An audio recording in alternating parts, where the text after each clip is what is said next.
किसी गांव के किनारे हरे भरे खेतों के बीच एक सुंदर गाय रहती थी जिसका नाम था गौरी। गौरी सिर्फ सुंदर ही नहीं बल्कि बेहद दयालु और समझदार भी थी।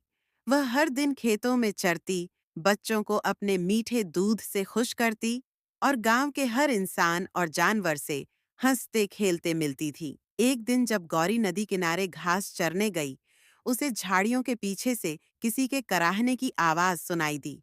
गौरी ने तुरंत अपना सिर घास से उठाया और धीरे-धीरे उस आवाज की दिशा में बढ़ी। झाड़ियों के पीछे उसे एक छोटा, घायल खरगोश मिला। उसका एक पैर बुरी तरह फंसा हुआ था और वह दर्द से तड़प रहा था। गौरी का दिल पसीज गया। बिना समय गंवाए वह धीरे-धीरे अपनी नाक से झाड़ी हटाने लगी। फिर उसने अपने मजबूत लेकिन कोमल दांतों से खरगोश के पैर के पास फंसी हुई बेल को काट डाला। खरगोश आजाद तो हो गया, पर वह चलने के लायक नहीं था।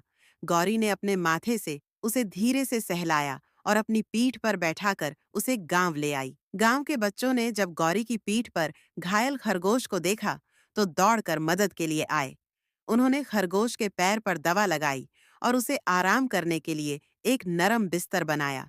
कुछ ही दिनों में खरगोश पूरी तरह ठीक हो गया। उस दिन से खरगोश, जिसका नाम चीकू था, गौरी का सबसे अच्छा दोस्त बन गया।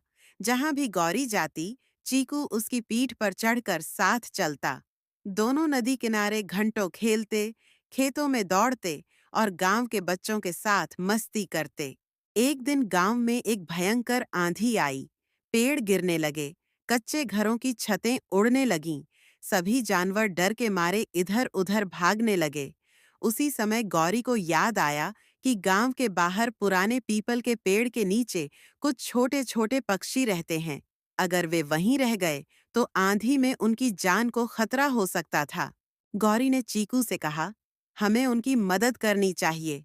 चीकू तुरंत उसकी पीठ से कूद पड़ा और दोनों मिलकर वहां दौड़े।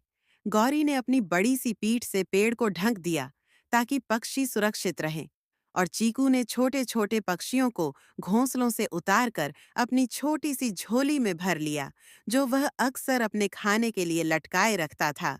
आंधी थमने तक दोनों वहीं डटे रहे। आंधी के बाद पूरा गांव गौरी और चीकू की बहादुरी को देखकर हैरान रह गया। गांव के प्रधान ने गौरी के गले में फूलों की माला पहनाई और चीकू के लिए एक सुनहरा घंटी इनाम में दी, जिसे वह अपने गले में गर्व से पहनता।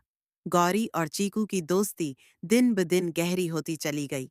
वे सभी जानवरों के लिए एक मिसाल बन गए कि सच्ची दोस्ती न जाति देखती है, न रूप, न आकार, बस दिल से निभाई जाती है।